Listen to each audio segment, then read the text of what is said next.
Hi, welcome back to our channel, and today let's go straight to the Bible, Genesis 2:2. And on the seventh day, God rested. And that's exactly what God is inviting us to do too. But aren't we already exhausted to think about how to integrate this day of rest into our already busy schedule? We are just too busy in this fast-paced and driven society. Exactly, but also having this instant gratification that is around us doesn't help either. Through the abundance of choices and constant availability, we sense as if time is slipping away. And of course, our online lives doesn't add any rest neither. Quite the contrary, it's so difficult to log out. So even when we have time to rest, our phone makes it so challenging to disconnect.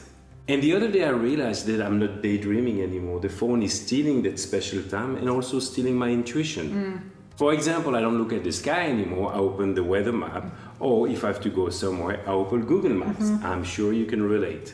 But I'm sure for you it's not a problem. No. Because you don't have a phone.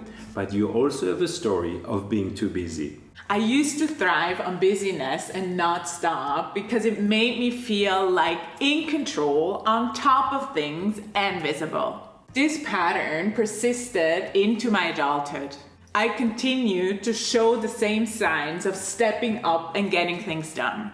I quickly realized that those traits are very appreciated if you're on a team. So everyone would praise me, but what they didn't understand was that I got addicted to their encouragement and it became my identity. So I was performing really from an unhealthy place. Years later, the journey began when we were forced into a 1-year sabbatical.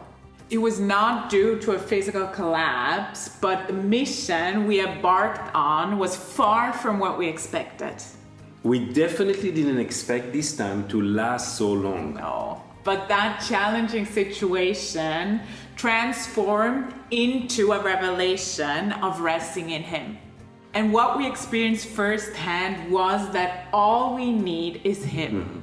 And during this time, we often meditate on Jesus, prioritizing, retreating from the crowd, taking time in prayer, or even resting in the middle of a storm.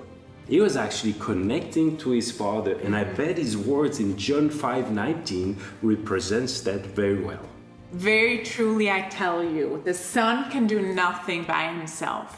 He can only do what he sees his Father doing. Because whatever the Father does, the Son also does. And this was a great revelation for us. Because that's a wonderful habit of rest if we do what we see the Father do. So let's go back at the practical side of doing a day of rest by looking at how we do it ourselves. In our case, we set one day a week aside, and it's classically the Sunday for us. On that day, we retreat on purpose from laundry making, Or vacuuming. or shooting a YouTube video. And we even go on a date on Sunday, and that combo has been amazing for the both of us. And of course, we have not turned that practice into a rigid rule. I think it's very personal, and you have to adapt this to your own life. And this is straight out of Mark 2:27. The Sabbath was made for man, and not man for the Sabbath. And of course, there's still responsibilities, especially as a parent, that we have to take care of, but the pace of the day just slows down. We can recenter personally, as a couple, as a family. And just enjoy time together. So what will this look like for you? What intentional choices will you make to prioritize rest? And if you found this video encouraging, join us weekly for practical and life-giving insights on this beautiful journey called parenthood. Until then, bye.